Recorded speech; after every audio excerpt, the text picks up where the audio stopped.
as we conclude this chapter and we move into the final chapters from 17 to 21, we are entering the third section of the book of Judges.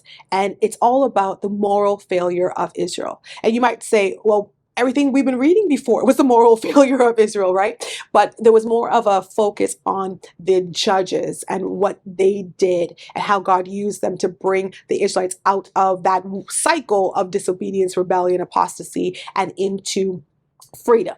Right? Because if you look back, even when God called Moses to bring the Israelites out of bondage in Egypt, God desires his people to be free. He desires his people to be free to serve him, to worship him, to love him, and to live as he originally intended. God's desire for us is not oppression. It is not bondage. It is not captivity. And he's very clear to his people that, if you don't obey me, if you don't do what is right in my eyes, you're going to find yourself in problems again. So in the book of Judges, we have seen the faithfulness of God, the mercy of God to raise up deliverers, to raise up people, to bring them out of oppression. They don't get the memo. They don't stay with God.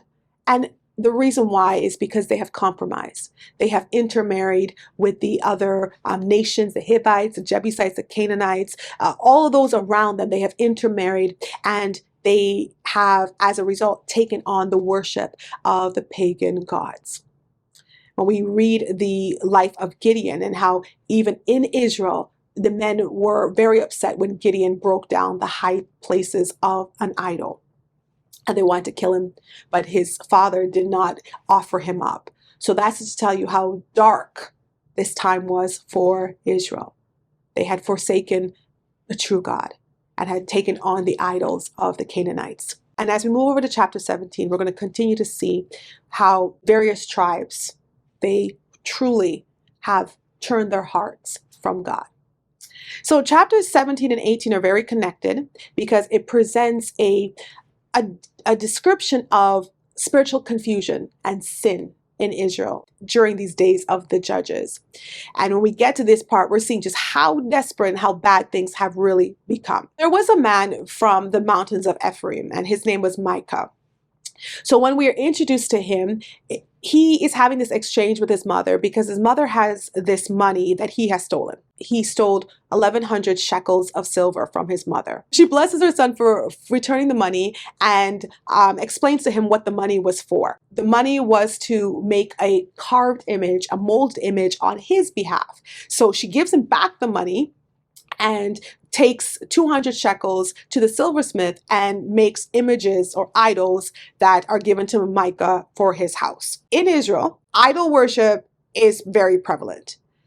God was very specific in his commands that he gave to Moses, and of course reminded them through Joshua that they were not supposed to make any graven images, not have any idols. They were not to serve any other God besides the true and living God. But Israel right now is not about that. They are about the idolatry, and they're actively making idols for their homes. Let's read from verse 5.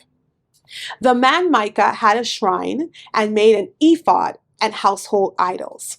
And he consecrated one of his sons who became his priest. Let me pause right there, because remember, only the Levites could be priests, and only a specific family with the Levites could serve in the temple. And this ephod that he's making was only for the priests. They are not near the tabernacle. This is not a true priesthood. This is not a true system of worship. So we're seeing already off the bat, there are issues here. Verse 6. In those days, there was no king in Israel, and everyone did what was right in his own eyes. So that's the reason why this man is doing this work, because there was no king and everybody's just doing what makes them feel good. Now there was a young man from Bethlehem in Judah. Of the family of Judah, he was a Levite and was staying there. The man departed from the city of Bethlehem in Judah to stay wherever he could find a place. Then he came to the mountains of Ephraim, to the house of Micah as he journeyed. And Micah said to him, "Where do you come from?" So he said to him, "I am a Levite from Bethlehem in Judah, and I am on my way to find a place to stay." Micah said to him, "Dwell with me, and be a father and a priest to me. And I will give you 10 shekels of silver per year, a suit of clothes, and your sustenance." So the Levite went in. Then the Levite was content to dwell with the man, and the young man became like one of his sons to him. So Micah consecrated the Levite, and the young man became his priest and lived in the house of Micah. Then Micah said, "Now I will know that the Lord will be good to me, since I have a Levite as priest." Micah has made idols. He has idols in his home, and he sets up a shrine, so like a small temple. This is not what God has asked for. Just to let you know that, right? And it's a place where he and other people come to worship these idols. And he tries to imitate that system of worship that God set up with the tabernacle, with the priest and the ephod. And he makes an ephod, a very expensive ephod, and he gets his sons to be part of that. He's setting up this religion or this system of worship to rival the true one. And what happens there? Well, a renegade priest, let's call him that, a rogue priest who leaves where he was originally allocated land, and he is going to find another place. So we don't know why he's doing that. Maybe he didn't like the rules, maybe he didn't like the place, but he's going to find another place to live. And he comes upon Micah. And now Micah's excited because, this has to be God's sign that what Micah has done is accurate, because now he's sending an actual Levite, an actual person from the tribe of priests to him. And so Micah says to the Levite, "Listen, stay with me, have a place here. I'm going to feed you. I'm going to give you money. Be a priest to me." And of course, the priest says, yeah. He's already roaming as a priest, finds a place and has a place with prestige, a place with position, and a place with finances. He stays there to become the priest to Micah and Micah's household. Can you understand now why the Bible says that everybody was doing what was right in their own eyes? Because this is not what God has planned. This is not God's system, not God's order. They're just doing whatever they want. A little bit of here, a little bit there, making it something. And of course, now God sends a Levite. So obviously what I'm doing is right. Even though the Levite, we have no idea what his relationship with God was. He's staying for money, he's staying for security, he's staying for all of those things, and Micah consecrates him. Now, Micah has no authority to do that, but he is convinced that he is doing the right thing, because if he wasn't, a Levite would not have come his way. So we're going to move over to chapter 18, and we're going to see what happens because of this foolish consecration. From verse 1. In those days, there was no king in Israel. And in those days, the tribe of the Danites were seeking an inheritance for itself to dwell in. For until that day, their inheritance among the tribes of Israel had not fallen to them.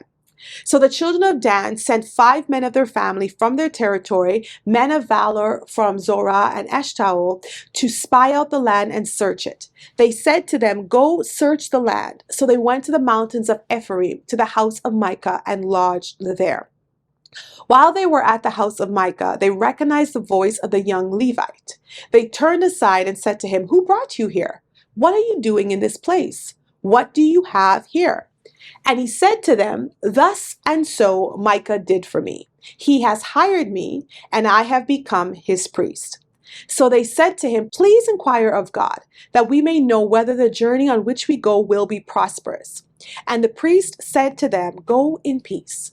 The presence of the Lord be with you on your way." So now we have a renegade priest in a false priesthood, in a false temple, consecrated falsely, giving a word of the Lord to these men who are looking for guidance. Perhaps this word that the Danites are getting is actually not from God. Interestingly, the tribe of Dan is on the move, because they actually did have land that was given to them, but they found their own land too hard to conquer.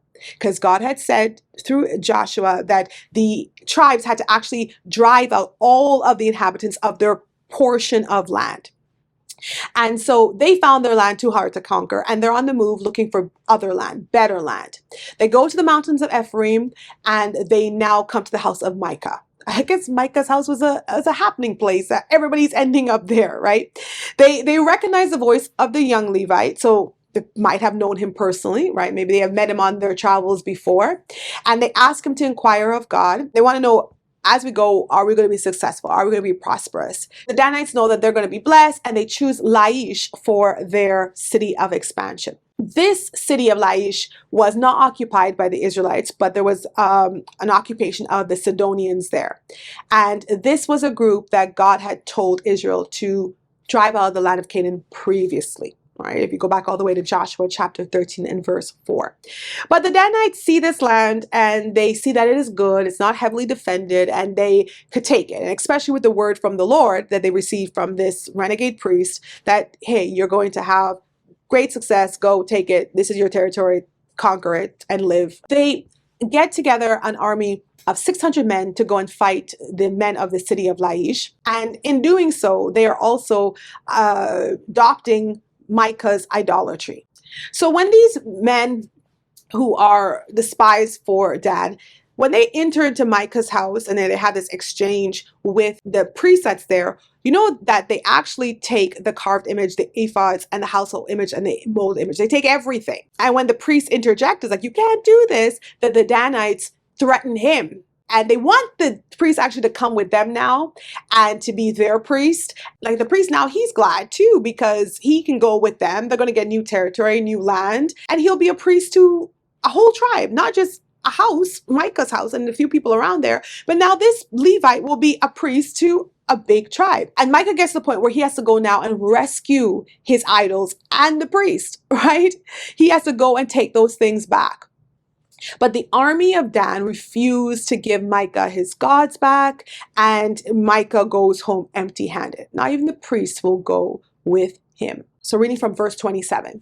So they took the things Micah had made and the priests who had belonged to him and went to Laish, to a people quiet and secure. And they struck them with the edge of the sword and burned the city with fire.